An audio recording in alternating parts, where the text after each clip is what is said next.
Imagine having a blueprint that not only helps you build wealth, but also keeps you grounded and sharp, even when the stakes are high. That's the promise of Richer, Wiser, Happier by William Green, a collection of insights from the greatest investors of all time. In this episode, we will explore why these lessons matter for entrepreneurs and investors. We are diving into 7 actionable takeaways designed to sharpen your focus, improve your decision making, and help you thrive in uncertainty.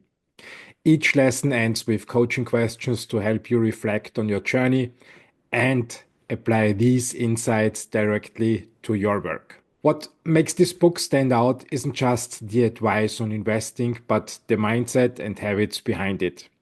These are principles that transcend markets, offering strategies for long-term growth and resilience. Whether you're building a business or scaling an investment portfolio, this episode is packed with insights tailored to your challenges. From simplifying the complex to thriving during tough times, each section delivers actionable ideas to help you stay ahead. Let's dive in. Imagine sitting at the table with some of the greatest investors of all time, Charlie Munger, Warren Buffett, or Sir John Templeton, and getting a first-hand look at how they think, act, and succeed. That's what Richer, Wiser, Happier by William Green offers. This isn't just a collection of anecdotes, it's a masterclass in understanding what drives extraordinary results, whether in investing, entrepreneurship, or life. For entrepreneurs and investors, this book distills decades of wisdom into actionable strategies, all told through the lens of someone who has spent his career interviewing these legends. In this episode, I will share 7 powerful lessons from the book tailored to help you navigate uncertainty, build resilience, and think more strategically. But let me tell you, this is just the tip of the iceberg. The book itself dives far deeper into the mental models and habits of these titans, and by the end of this episode, you will see why it's worth reading cover to cover. William Green isn't your typical finance writer. He's a journalist with decades of experience, having written for Time, Fortune, Forbes, and The Economist. Over the years, he's interviewed some of the world's most successful investors, not just to understand their strategies, but to uncover the mindset, habits, and principles that set them apart. He's traveled the world meeting these legends in their homes and offices, observing how they live and gaining insights few others have had access to. His unique perspective bridges the gap between numbers and life lessons, offering readers a holistic view of what it means to be truly successful. Richer, Wiser, Happier isn't how to guide for stock picking or business planning. Instead, it's a collection of timeless principles that apply to anyone looking to excel in a competitive, ever-changing world. Each chapter focuses on a different luminary. Warren Buffett, Charlie Munger, Sir John Templeton, and others, and explores their approaches to risk, decision making, resilience, and long-term thinking. But what sets this book apart is how it ties these lessons back to universal truths about human behavior. It's as much about psychology and philosophy as it is about finance. The book reveals how these investors remain calm and rational in times of crisis, make decisions that align with their long-term goals, focus on simplicity and discipline in a world full of distractions, and fourth, embrace failure as a learning tool and view setbacks as opportunities. Whether you are an entrepreneur, investor, or someone striving for better decision making, this book delivers insights you can apply immediately.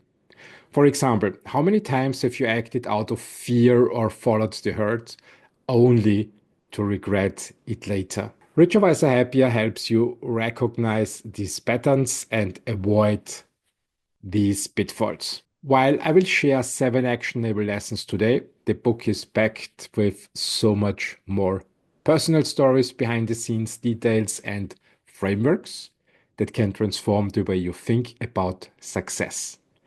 By the end of this episode, you will understand why reading this book could be one of the best investments you will ever make, not just for your business, but for your mindset and life. With that context in mind, let's dive into the first of our 7 takeaways: the power of saying no to almost everything. Imagine this: you're at an all you can eat buffet. You've got one plate, one shot, and there is every dish you have ever loved in front of you. Do you pile it high, trying to grab everything, or do you carefully select the few items you know you will savor the most?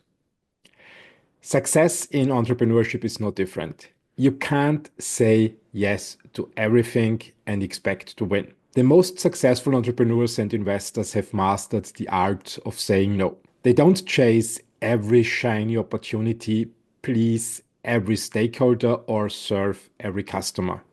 Instead, they focus intensely on a narrow set of goals that truly matter.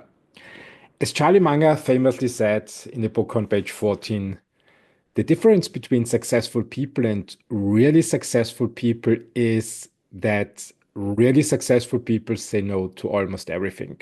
For deep tech entrepreneurs and venture capitalists, this lesson is essential. Why? Because your resources, time, money, energy, are finite. Every yes to a non-core opportunity, a misaligned customer, or an unnecessary feature is a no to do the things that will actually move the needle. In this context, Mark Andreessen's advice about fundraising rings true. You're not trying to attract thousands of investors, just the 2 or 3 that align with your mission. It's basically a market of 1 or 2 or 3. Saying no to distractions is critical to creating focus and lasting impact. Consider Warren Buffett and Charlie Munger at Berkshire Hathaway. They could invest in almost any company in the world, but their mantra has always been to stay within their circle of competence. Buffett said it best on page 12: we don't get paid for activity, just for being right. They only invest in businesses they deeply understand, focusing on companies with favorable long-term prospects, competent leadership, and attractive prices.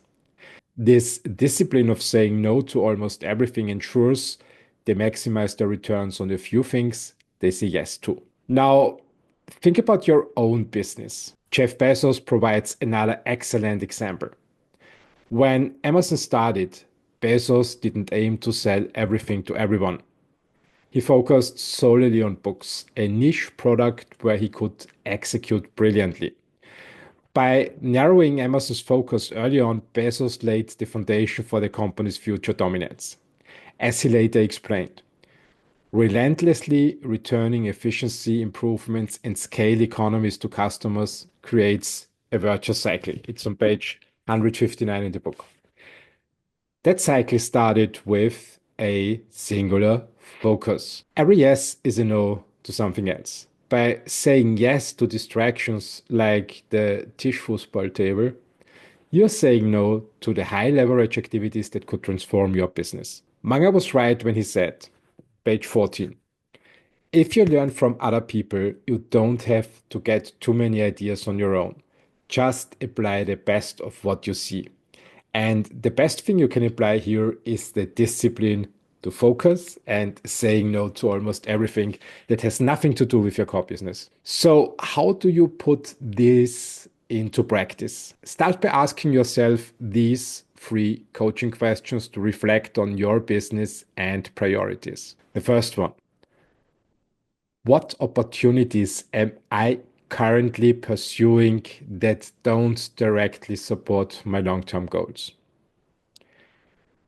Are there any projects, customers, or features that don't align with your core mission?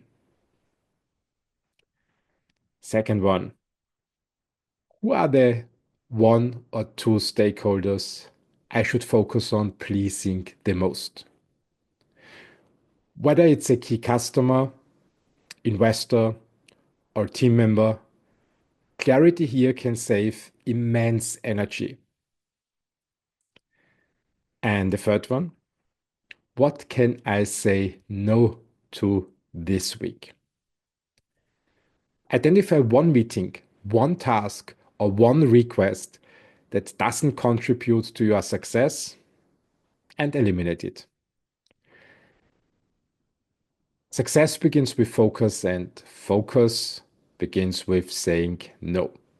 As Buffett reminds us, you can't be everything to everyone. It's on page 19. Master this lesson, and you will free yourself to excel in the areas that matter the most. Let's move on to the second key takeaway, the willingness to be lonely. Let's admit it. Following the herd feels safe. It's human nature. The herd gives people comfort, validation, and a sense that they are on the right track. But here's the thing, extraordinary gains don't come from sticking with the pack.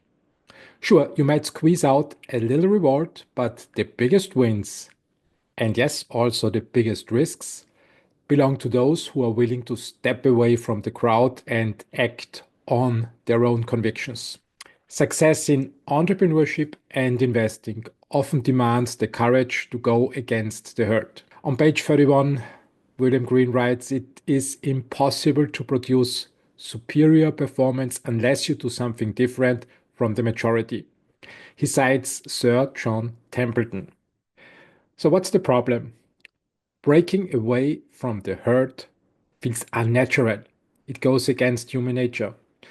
Entrepreneurs or investors often are wired to seek safety and validation, especially when so much is at stake. But playing it safe won't lead to outsized rewards. For deep tech entrepreneurs, private investors, or VCs, the willingness to be lonely is often what separates good results from transformative success. Sir John Templeton's story is a textbook example of these principles. During the Great Depression, a time when panic ruled the markets, Templeton looked for opportunity amidst chaos. He scanned the Wall Street Journal for companies whose stocks had plunged to or below $1 while everyone was selling. They were terrified of further losses. But Templeton, he placed a contrarian bet, investing $100 in each of 104 companies, including those already in bankruptcy. Why? He believed that, as cited on page 42, the potential on the upside was much greater than on the downside. That bold decision turned into extraordinary returns. This same principle applies to entrepreneurs like Elon Musk. Early in Tesla's journey, the herd dismissed the idea of mass market electric vehicles as impractical and risky. Musk forged ahead, often against the advice of peers and investors.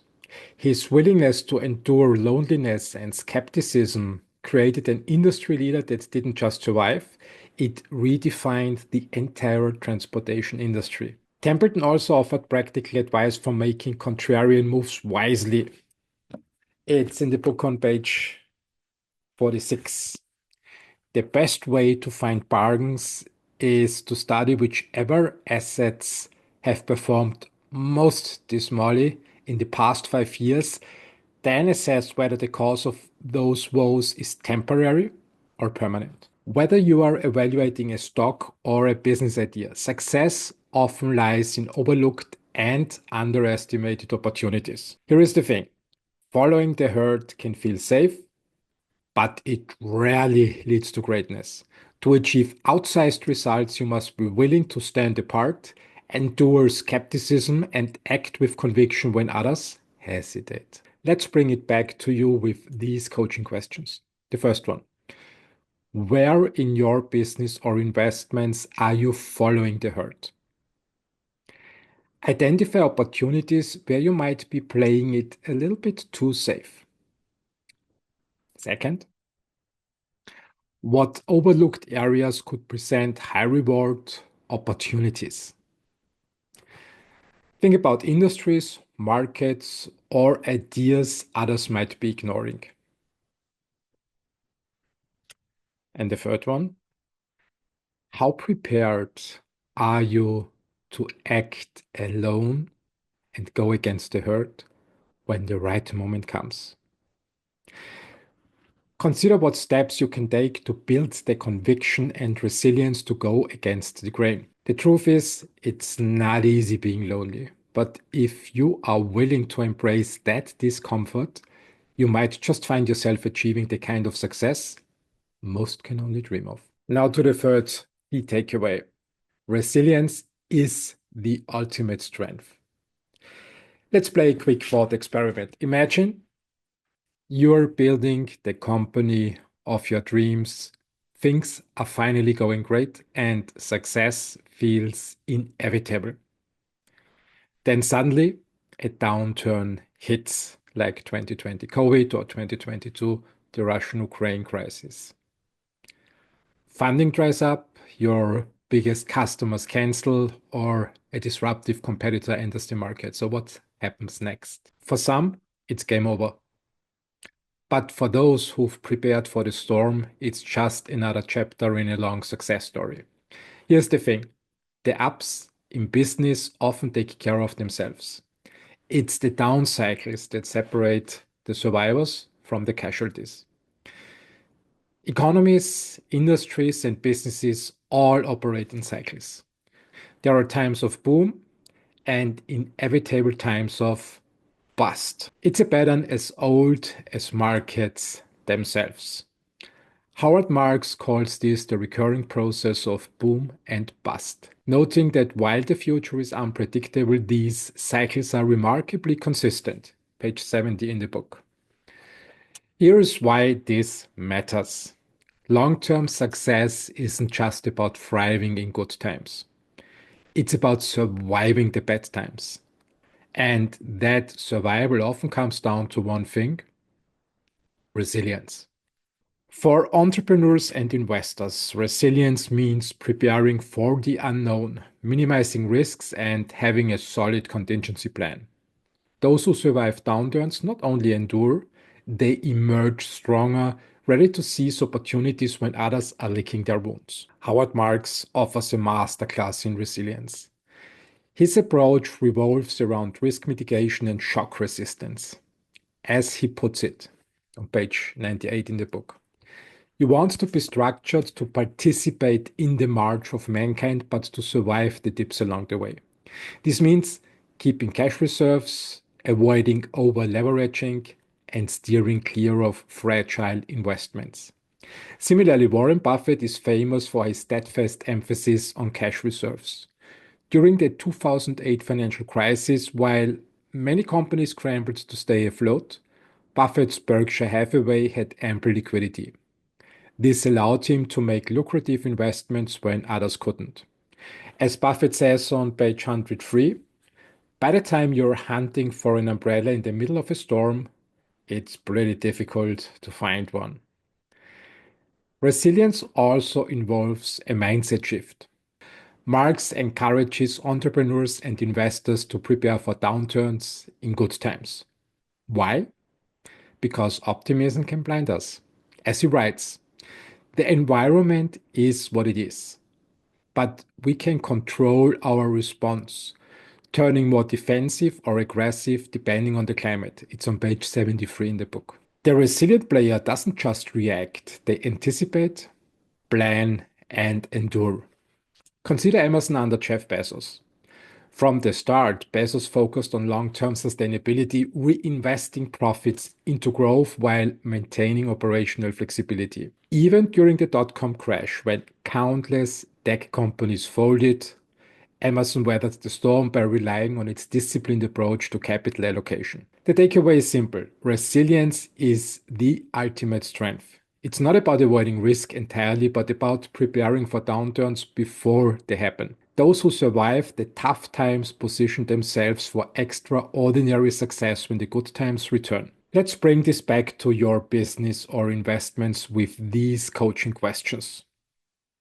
The first one, what's your contingency plan for a downturn? Identify areas where your business or portfolio might be vulnerable and strategize ways to reduce risk exposure.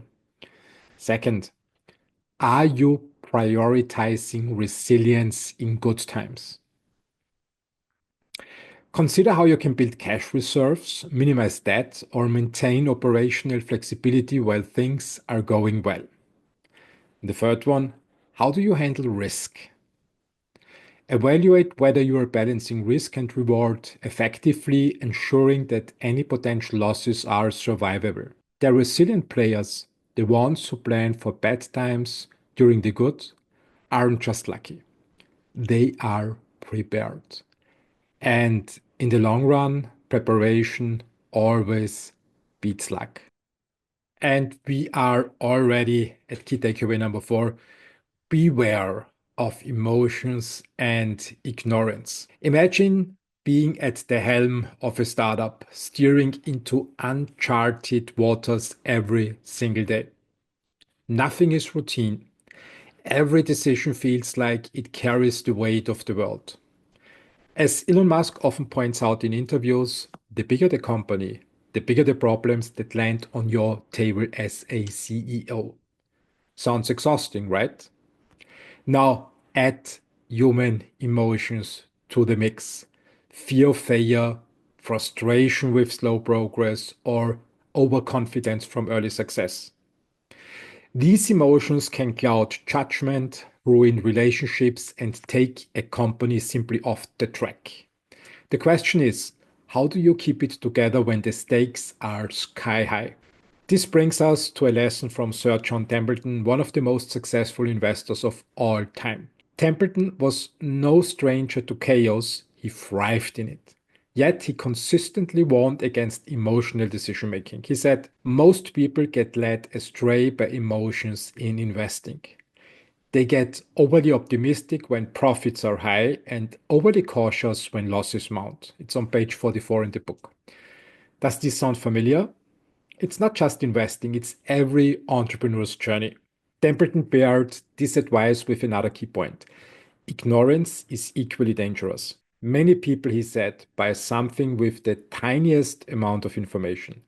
They don't really understand what it is they're buying, page 45 in the book. For entrepreneurs, this translates to rushing into markets, hiring too quickly, or launching products without understanding the full picture. Managing both emotions and ignorance requires a strategy, one Templeton exemplified through patience, deep research, and discipline. The truth is, operating outside your comfort zone triggers emotion. As an entrepreneur, you are constantly making decisions under pressure, reacting to crisis, and trying to see the big picture while handling day-to-day chaos. It's so easy to get caught in emotional responses, and those reactions can derail not just your decision making, but your company's entire trajectory. Take the story of Templeton in the 1930s, a time of deep economic uncertainty. While others panicked, he bought heavily into undervalued stocks, including companies in bankruptcy. His calm, calculated approach turned $10,000 into millions. He focused on the facts, not the fear. It's on page 41 in the book. For today's entrepreneurs, this lesson is gold. Emotions, be it frustration, fear, or greed, can be managed. Templeton believed in thought control, replacing negative thoughts with gratitude and structured thinking. His mantra, this comes to bless me, page 52 in the book. It is a reminder to view challenges as opportunities for growth. So, how do you build this emotional resilience? Many entrepreneurs swear by exercise, be it running, martial arts, yoga, or something similar, as a way to channel stress. Meditation is another proven tool helping leaders pause, reflect, and act with clarity. Coaching or mentorship can offer external perspectives, guiding you to structure your thought process when emotions threaten to overwhelm. It's not about eliminating emotions, they are inevitable. The key is learning to respond, not react. Here are three coaching questions. How do you typically react under stress? Are there patterns in your decision making that emotions might influence? Second part, what practices can you implement to build emotional resilience, such as meditation, coaching, or physical activity? The third one, how well do you understand the key decisions you're making? Are you relying on surface level information or digging deeper into the data? This key takeaway connects deeply with the entrepreneurial journey, blending relatable struggles with actionable wisdom. Here is the fifth key takeaway. Think long term and embrace change. Picture this. You're sitting across from an entrepreneur pitching their startup, and their plan screams quick flip and exit in 12 months, maybe 18. But here's the truth. Lasting success doesn't come from sprinting, it comes from running a marathon. And in this marathon, your greatest ally is time. The best entrepreneurs and investors play the long game. They see beyond immediate returns, planning not for months, but for decades. Jeff Bezos, one of the greatest business strategists of our time, epitomized this mindset with his concept of destination analysis. Bezos didn't just think about where Amazon could be in 12 months, he envisioned where it could dominate in 10 or 20 years. In fact, Bezos' approach to long-term thinking stretches even further back to what he calls his regret minimization framework. In the early 1990s, Bezos asked himself, when I am 80 years old, will I regret not starting this company? This mindset of projecting decades into the future and focusing on the bigger picture became the foundation for Amazon's relentless growth and dominance. Take Uber as another example. In its early days, Uber wasn't the household name it is now. Back in 2010, Jason Calacanis bet $25,000 on Uber, a risky startup with plenty of uncertainty. Fast forward to 2024, that $25,000 investment is now worth over $120 million. Why? Because Uber's founders were relentless in their long-term vision, taking the company public in 2019 at an 80 billion valuation, and today, in 2024, its worth has soared to over $150 billion. What these examples highlight is a key principle. Quick wins may feel gratifying, but real wealth and real impact comes from long-term commitment and adaptability. Why does this matter to you as a founder or investor? Because we live in an era of constant technological disruption. Entire industries are reshaped within years, sometimes months. If you're thinking short term, you're only reacting to the now. But if you are playing the long game, you are building something that thrives through cycles of change and uncertainty. The long game isn't just about time, it's about resilience and adaptability. As Bezos once said, relentlessly returning efficiency improvements and scale economies to customers in the form of lower prices creates a virtuous cycle. Page 159. His focus wasn't on today's balance sheet, it was on creating enduring value. Similarly, Howard Marks reminds us of the inevitability of cycles, booms, busts, and everything in between. Marx emphasizes that the future is unpredictable, but by anticipating change and positioning yourself with a long-term view, you can turn uncertainty into an advantage. Here is the big takeaway. If you're in the game to win fast, you are in the wrong game. Real success doesn't happen overnight. It takes years of relentless focus, adaptability, and resilience. The road may be long, but the rewards, like turning a $25,000 investment into 120 million, are well worth it. Here are my coaching questions to you. The first one, are your goals aligned with a long-term vision or are you chasing quick wins? How are you preparing your business to thrive through cycles of change and disruption? What's your destination? Have you clearly defined where you want to be in 10 or 20 years? Play the long game or don't play at all. Because the real winners, the Bezos and the Kalakanis of the world, didn't think in months. They thought in decades, and so should you. Now on to number 6. Simplicity is strength. As a huge fan of Zen Buddhism, this chapter is just big fun for me. Imagine pitching your groundbreaking technology to investors and their eyes glaze over. Why?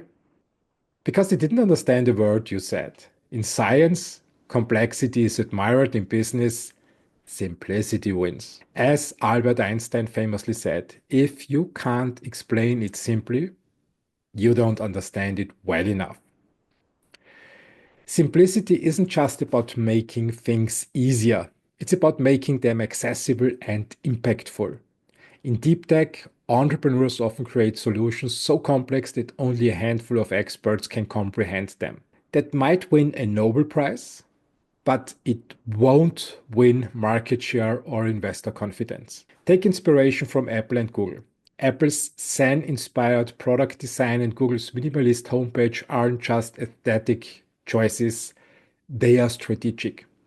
Simplicity is the ultimate sophistication, a principle Steve Jobs took to heart. Here are more quotes from the book Richer, Wiser, Happier. The first one, William of Ockham's principle reminds you, all things being equal, the simplest solution tends to be the best one. It's on page 114. The second quote, Lord Ernest Rutherford observed, if a piece of physics cannot be explained to a barmaid, then it is not a good piece of physics. Page 114. And the third one, Dr. Dean Ornish's 8-syllable health mantra. Eat well, move more, stress less, laugh more, that's it.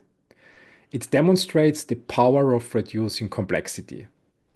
These examples prove that distilling complexity into clear, actionable insights creates lasting impact. Why does simplicity matter so much? Because complexity confuses and delays action. The more complex your product, pitch, or process, the harder it is for others to connect, adopt, or invest. For deep tech founders, this is especially critical. Your innovation may solve a massive problem, but if you can't make your solution understandable and usable, you will struggle to scale.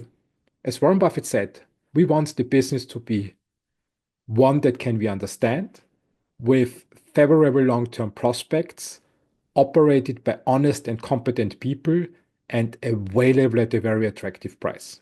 Page 116 in the book. Steve Jobs' obsession with simplicity allowed Apple to dominate markets by offering beautifully designed, intuitive products. Google's uncluttered homepage became the gold standard for usability. Both companies succeeded by solving complex problems in ways that felt effortless to users. The lesson is clear. Simplify, simplify, and simplify. If you can't explain your solution simply, it's not ready for the market. If your processes overwhelm your team, they will fail to execute.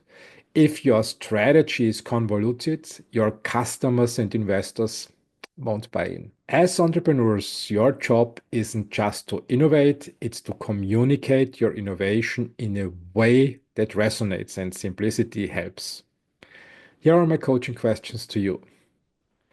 Can you explain your product or service in one or two simple sentences? If not, how can you refine your pitch? What parts of your business, products, processes, or communication could benefit from simplification? How does your solution make life easier for your customers? Could you make it even simpler for them? Simplicity doesn't mean dumbing things down. It means distilling the essence of your value.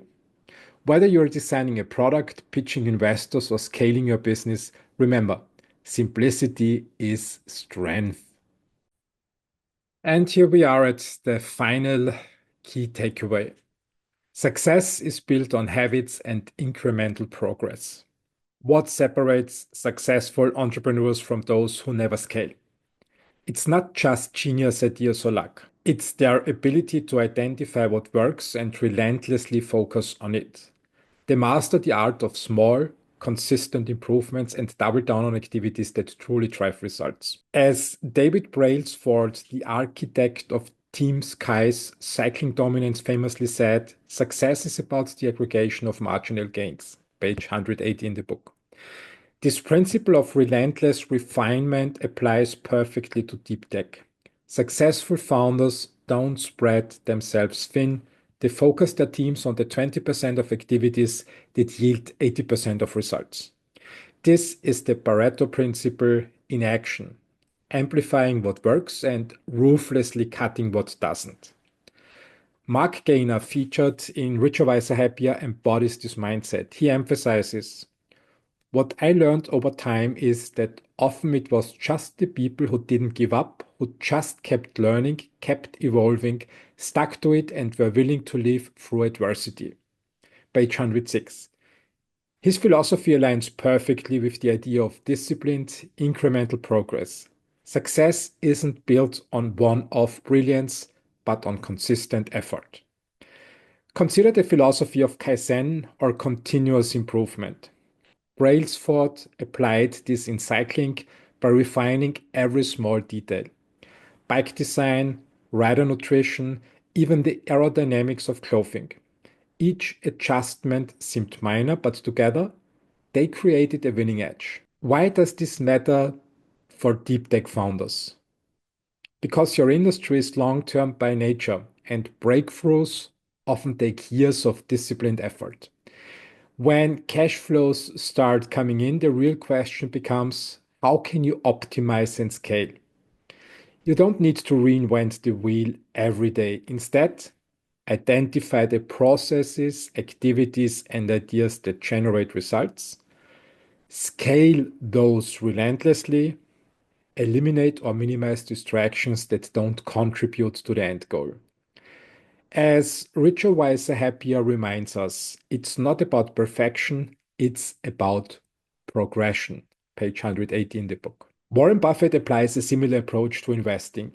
We want the business to be one we can understand with favorable long-term prospects and operated by honest and competent people. Page 116.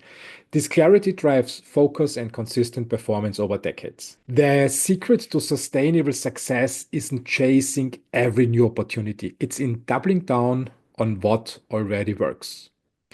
Incremental progress combined with the discipline to cut out wasteful activities creates an unstoppable force. For deep tech founders, this means creating a culture of continuous improvement. Encourage your team to find inefficiencies, test small changes, and amplify what drives your core results. Over time, these small wins compound into extraordinary outcomes. Let's wrap it up with my coaching questions. What are the 20% of activities in your business that produce 80% of the results? Are you dedicating enough resources to them? What inefficiencies or distractions could you eliminate today to free up focus for high impact work? The third one, how are you embedding a culture of continuous improvement into your team or company processes? As entrepreneur, your ultimate job is to refine, focus, and scale. Remember, success isn't built overnight. It's built habit by habit, improvement by improvement, and decision by decision. Start small, stay consistent, and let progress compound over time. This is it.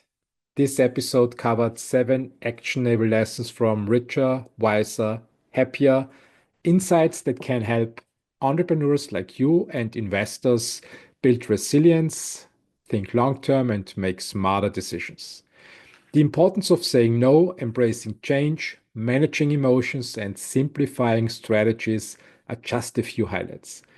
These principles are practical tools that can be applied directly to any entrepreneurial or investment journey. The book reinforced the value of focusing on what truly matters in building companies and investing in them. William Green's interviews with legendary investors provide a clear reminder to sharpen priorities, avoid distractions, and embrace incremental progress. If there is one critique, some chapters lean more toward investors than entrepreneurs, but the insights remain adaptable and universal. For those who found value in these lessons, the full book offers much more: deeper stories, frameworks, and strategies that can transform thinking. The link in the show notes provides quick access to the book, and using it helps support more episodes like this one. It's a small step that could lead to big insights. To summarize, this episode explored 7 lessons from Richer, Wiser, Happier designed to inspire better decisions and strategic thinking. In the next episode, we will dive into another impactful conversation, so stay tuned. Success often comes from focusing on what truly matters and consistently improving. Thank you for listening and see you next time.